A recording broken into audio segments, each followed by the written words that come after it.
දැන් සාධක කියන එකේ පළවෙනි තියරිය අපි මුලින්ම දැනගන්න ඕනේ. සාධක කියන්නේ මොකද්ද? සාධක හොයන්න කිව්වහම අපි මොකද්ද කරන්න ඕනේ කියන එක පළවෙනියටම අපි ඉගෙනගෙන ඉන්න ඕනේ. ඒතර සාධක කියන්නේ ළමයි මේ දීලා තියෙන හැම පදයකටම පොදු එක්කෙනාව එළියට ගන්න එක. ඒතර මෙතන 3x තියෙනවා, මෙතන 9y තියෙනවා, මෙතන 18z තියෙනවා, මෙතන 12 තියෙනවා. මේ හැමෝටම පොදු ඉලක්කමක් තියෙනවා. සමහරට ඒක ඉංග්‍රීසි අකුරක් වෙන්න පුළුවන්. අන්නේ එක්කෙනාව අපි එළියට ගන්න එක තමයි සාධක කඩනවා කියලා කියන්නේ.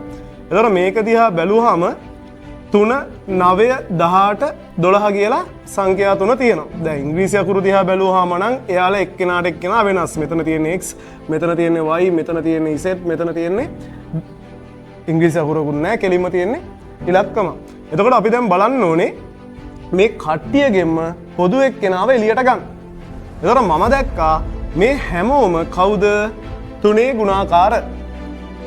ඒක දන්නේ නැත්නම් ඒක හොයාගන්නත් ළමයි වෙනම විදිහක් තියෙනවා. ඒකට අපි කියනවා මහා පොදු සාධකය හොයනවා කියලා.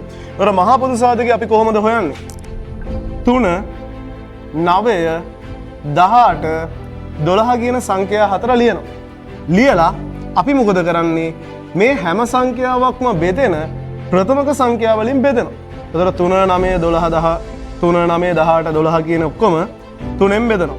3 3ෙන් බෙදුනහම 1යි, 9 3ෙන් බෙදුනහම 3යි, 18 3ෙන් බෙදුනහම 6යි, 12 3ෙන් බෙදුනහම 4යි. ආයෙත් පොදු ප්‍රථමක සංඛ්‍යාවක් තියනවද කියලා බලනවා.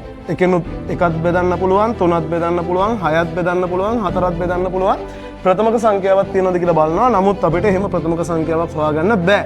ඒ නිසා මම ගන්නවා මෙතන මහා පොදු සාධකයේ විදිහට 3.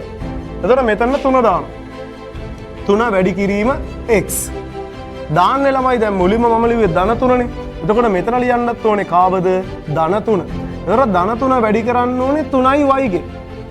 ධනයි ධනයි ධන 3 වරක් 3 9යි y. ඊට පස්සේ ආයි මෙතන ලියන්නේ ධන 3. ධන 3 වැඩි කරන්න ඕනේ 18යි z වෙන්න. එතකොට ධනයි ඍණයි ඍණ 3 වරක් 6 18යි. මෙතන එන්න ඕනේ කවුද? ඍණ 6යි z. ඊට පස්සේ මෙතෙන් එන්න ඕනේ කවුද? ධන 3 ධනයි ධනයි ධන 3 වරක් 4 කීයද? 12යි. එතකොට ওই විදිහට අපි කඩනවා. දැන් පේනවනේ. දැන් මේ හැමෝටම 3ක් පොදු වුණා. මේ 3 මම දැන් එළියට ගන්නවා. මේ 3 එළියට ගත්ත ගමන් මෙතන x ඉතුරු වෙනවා. මෙතන ඉතුරු වෙන්නේ කවුද? ධන 3යි y. මෙතන ඉතුරු වෙන්නේ කවුද? ඍණ 6යි z. මෙතන ඉතුරු වෙන්නේ කවුද? ධන 4. ඔන්න එහෙනම් මෙන්න මේ සංඛ්‍යාව අපි සාධක කැඩුවා. මොකද මෙහෙම 3ක් එළියට ගත්තට පස්සේ ආයි මේක ඇතුලේ පොදු පද නැහැ.